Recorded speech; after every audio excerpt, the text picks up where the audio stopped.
कशाला आणलाय तो पुष्पगुच्छ? आता काय हेलिकॉप्टर मध्ये घुसतो का? ह्यांना जवळ कसं येऊन दिलं? तुम्हाला सिक्युरिटी समजत नाही का? पुष्पगुच्छाच्या नावाने ही लोक काही करू शकतात. तुम्ही जवळ यायचं नाही. तुमचं 5 वर्षासाठी काम झालेलं आहे. आता 5 वर्षानंतर बघू. अजून खोटी आश्वासनं देऊ आणि तुमच्या बोकांडी बसू. काळजी करायची नाही. मी आहे तोपर्यंत माझ्याच हिशोबाने राज्य चालणार. हे व्हिडिओ घेतोय वय. नमस्कार, रविराज साबळे पाटील. राजकारण आणि कार्यकर्ता या विषयावर मला आज बोलायचंय. मागचे बरेच दिवस झालं मी राजकारणावर थोडं बोलतोय. राजकारणावर बोलत नाहीये. मला फक्त माझ्या शेतकऱ्यांच्या व्यथा मांडायच्यात आणि त्या व्यथा मी लोकांसमोर मांडतोय. लोकांना जागं करायचं काम करतोय. आणि ते करत असताना काही लोकांच्या पोटामध्ये हळूच कळ निघायला लागली आहे. काही झाकणझुल्यांना ते रुचनाच. कारण की मी एक अतिसामान्य घरातला पोरगा. माझ्यावरती कोणतं कर्ज नाहीये, ना कोणतं पीक कर्ज घेतलेलं आहे. माझ्या शेतामध्ये असणारी सगळी डेव्हलपमेंट मी माझ्या जीवावर केली आहे. पण काल परवा किंवा शेतकरी माझ्या कॉन्टॅक्टमध्ये आहे, हाडाचा शेतकरी. त्यांची व्यथा, त्यांचे प्रॉब्लेम समजल्यानंतर पोटात कालवायला होतं. अवकाळी पाऊस आला की उभी पिकं भुईसपाट होतात. त्याच्याकडे कोणाचंच लक्ष नसतं. शेतकरी कर्जबाजारी होतो. शेतकऱ्याची ऐपत नसते कर्ज भरायची आणि त्यावेळेस त्याला सांगितलं जातं 2 दिवसात तुमचं कर्ज भरा. किती वाईट अवस्था आहे ना. शेतकऱ्यावरती बोलायला गेलं की शेतकऱ्याच्या घरातल्या पोरांचंच म्हणणं असतं, तुम्ही राजकारणावर कशाला बोलता? मला राजकारण करायचंच नाहीये, पण इथल्या व्यवस्थेला जागं करायचंय. आणि व्यवस्थेला जागं करण्यासाठी सगळ्यात आधी तुम्हाला जागं करणं माझं कर्तव्य आहे.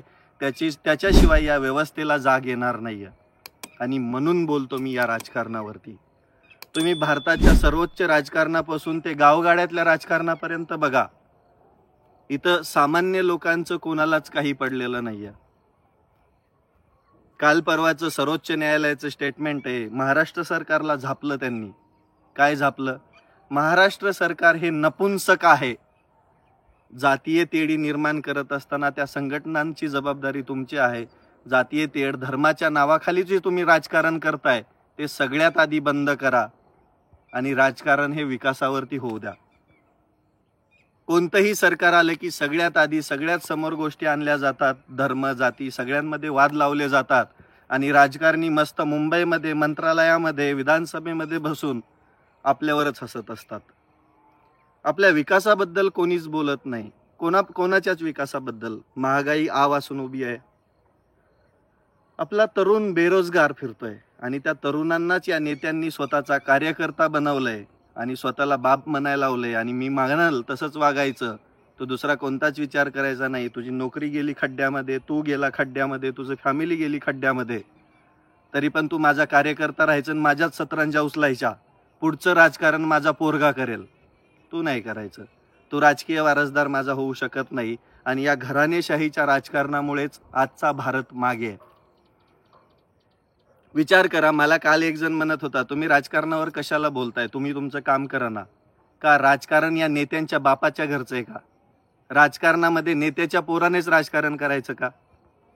आम्ही सामान्य शेतकऱ्याची पोरं अशीच मरणार का गुलामगिरीमध्ये? इथली व्यवस्था जे सांगेल तेच करायचं आणि त्या हिशोबाने वागायचं. मग तुम्ही म्हणता अभिव्यक्ती स्वातंत्र्य, कशासाठी दिलंय ते?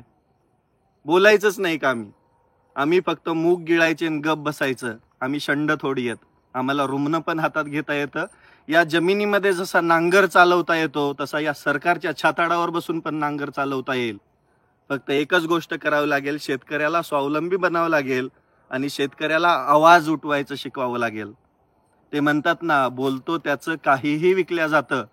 तशी गत या महाराष्ट्रामध्ये, या भारतामध्ये चालू आहे.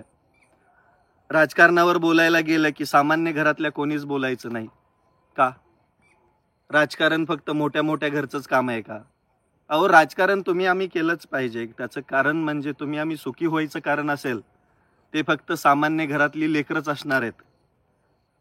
ज्या सर्वोच्च पदावर तुम्ही लोकांना बसवलंय त्यांची पैशाची आणि घोटाळे करायची भूकच भागेना हो. काल परवा महाराष्ट्रामध्ये इलेक्शन झालं. इथल्या सरकारला म्हणजे इथल्या 3 पक्षांना पाशवी बहुमत मिळालं. बहुमत मिळण्याचं कारण म्हणजे लाडकी बहीण होतं आणि दुसरं होतं, बरीच कारणं होती. त्याच्यातलं सगळ्यात मुख्य कारण होतं लाडकी बहीण. किती खर्च झाला त्या लाडक्या बहिणीवर? 46,000 करोड रुपये आतापर्यंत तरतुदीमध्ये येतं आणि पुढे पण 80,000 कोटी रुपये लागणार आहेत लाडक्या बहिणीला. त्या एका योजनेमुळे पूर्ण महाराष्ट्र तर खड्ड्यात जाणारच आहे. परंतु सगळ्यात इम्पॉर्टंट इथला शेतकरी मरणार आहे. लाडक्या बहिणीमुळे इथं आम्हाला मजूर कामाला मिळणार. तुम्ही फ्रीमध्ये देत असताना एक विचार करा, इथली व्यवस्था कशी चालेल, तुमच्या पोटाला अन्न कसं भेटेल. सरकार स्थापन झालं, मागच्या 5-6 महिन्यामध्ये तुम्ही परिस्थिती बघा, किती विचित्र परिस्थिती आली आहे. इथल्या महाराष्ट्रातल्या जनतेने इथल्या सरकारला 5वी बहुमत दिलं आणि त्या बहुमतानंतर समलैंगिक सरकार इथल्या व्यवस्थेमध्ये बसलं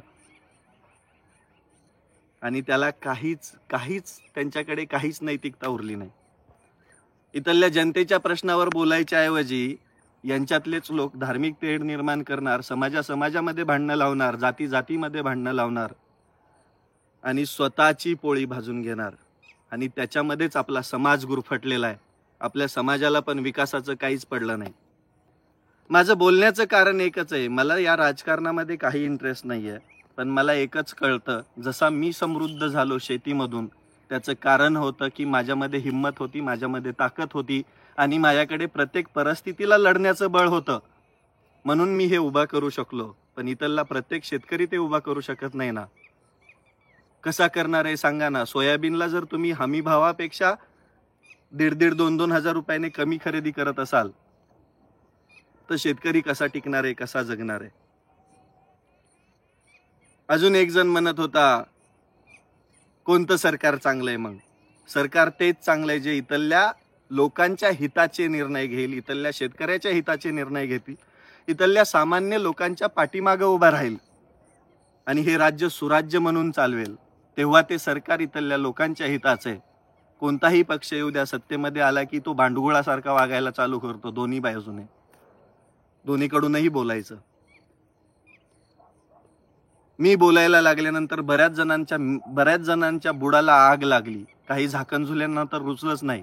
एक जण तर वाघ म्हणत होता, शेतकऱ्यांकडे फॉर्च्युनर गाड्यात, ते शेतकरी असूच शकत नाहीत. आमचा शेतकरी 2.5 कोटीची वांगी नाही पिकवत. वांग पिकवलं तरी 2-2.5 लाख रुपयाचं पिकवेल आणि तो त्याच्यामध्ये समाधानीच असतो. पण ज्यावेळेस अवकाळी येते, ज्यावेळेस पाऊस पडत नाही, ज्यावेळेस निसर्ग कोपतो शेतकऱ्यावरती, त्यावेळेस कोणाकडे मागायचं? सरकारकडेच मागावं लागेल ना. बरं, माझं भांडण सरकारसोबत आहे शेतकऱ्यांसाठी. मी पण शेतकरीच आहे ना. माझं भांडण कोणासोबत आहे? सरकारसोबत. मग मधल्या या टग्यांच्या आणि या झाकणझुल्याच्या बुडाला आग लागायचं काय कारण आहे ना. ज्या वेळेस काही योजना अशा आहेत ज्याचा काही उपयोग नाही इथल्या सामान्य जनतेला, त्यावेळेस सरकारचा पैसा खर्च होतो, तो दिसत नाही तुम्हाला. पण शेतकऱ्याला काही द्यायचं म्हटलं की तुमच्या लागल्या मिरच्या लागणारच तुम्हाला. बोललेलं रुचत नाही कारण की ते खरं असतं. बघा तुम्ही, ज्यावेळेस आपण या समाजामध्ये वावरतो, कोणताही सामान्य माणूस म्हणून पण वावरत असताना सगळ्यात आधी तो 2 शिव्या सरकारलाच देतो. त्याचं कारण म्हणजे सरकार हे मायबापाच्या भूमिकेमध्ये असतं.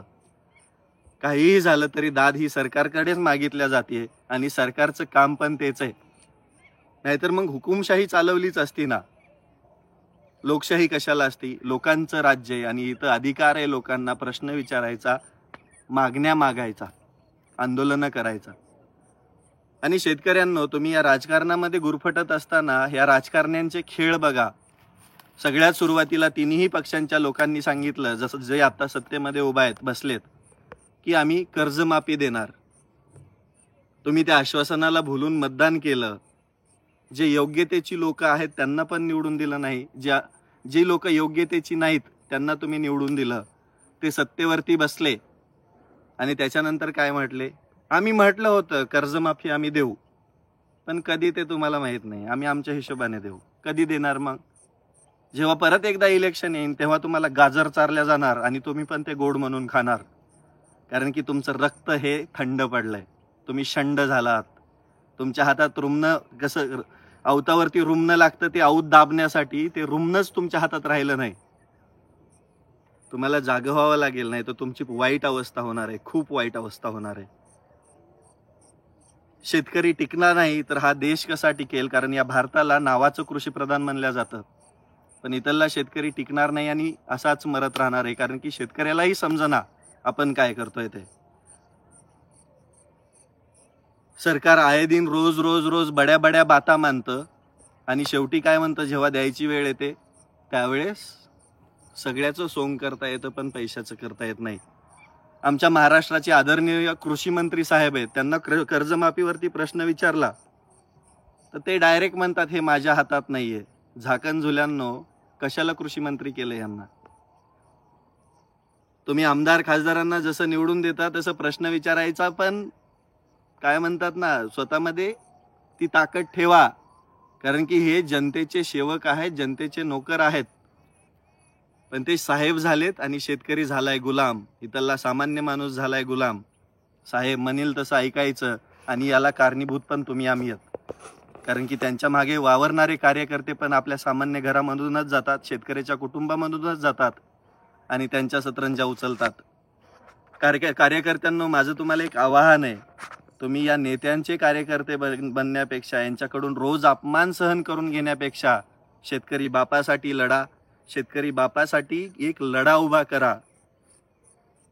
बाकी काही नाही झालं तरी तुमच्या बापाला तुमच्यावरती अभिमान असणार आहे, कारण की तुम्ही त्या बापासाठी लढलेला आहात. पण आजची परिस्थिती खूप वाईट झाली हो. इथं काय म्हणतात ना, बापाला बाप म्हणायचं नाही, नेत्याला बाप म्हणायचं आणि त्याच्याच सतरंजा उचलायच्या.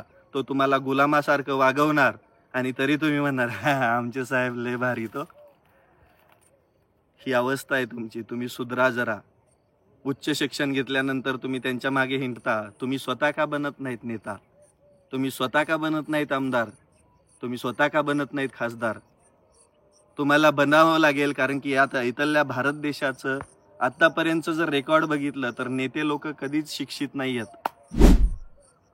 अनपढ गवारांना आपण निवडून देतो आणि ते आपल्यावरती राज्य करतात. आपल्या एकाही हिताचा निर्णय घेत नाही, आपल्या बोकांडी बसतात आणि आपल्यालाच म्हणतात आम्ही जनतेसाठीच काम करतोय. आणि ही वस्तुस्थिती आहे. माझा सांगायचा उद्देश एकच आहे, तुम्हाला पटेल नाही पटेल, मी जे काही राजकारणावर बोलतोय कारण की इथली परिस्थिती खराब आहे. इथल्या सामान्य लोकांकडे बघायला बोलायला कोणी शिल्लक ठेवलंच नाही. आपणच ठेवलं नाही, विरोधकच आपण ठेवला नाही. निवडून देताना एकाच पक्षाला सगळं बहुमत द्यायचं आणि त्याच्यानंतर चुना लावून बोंबलायची आपल्याला सवय लागली आहे. आहे का आपल्या विधानसभेला विरोधी पक्ष नेता? नाहीये. त्याचं कारण म्हणजे आपणच आहोत. सुज्ञ व्हा थोडे, लढा उभा करा इथल्या सामान्य जनतेसाठी, शेतकऱ्यांसाठी. आणि या लढ्याला यश मिळवायचं असेल तर निवडून देताना जरा विचार करा, लोकप्रतिनिधी आपण कोणत्या लेवलचा निवडून देतोय, आणि तेव्हाच हा भारत सुधारणार आहे. नाहीतर हे भारताचं राजकारण असंच चालत राहणार आहे. सुप्रीम कोर्टाने ताशेरे ओढले तर या नपुंसक सरकारला जाग येणार नाही, कारण की हे सरकार आधीच निर्लज्ज आहे. त्यामुळेच हे समलैंगिक सरकार आहे. धन्यवाद.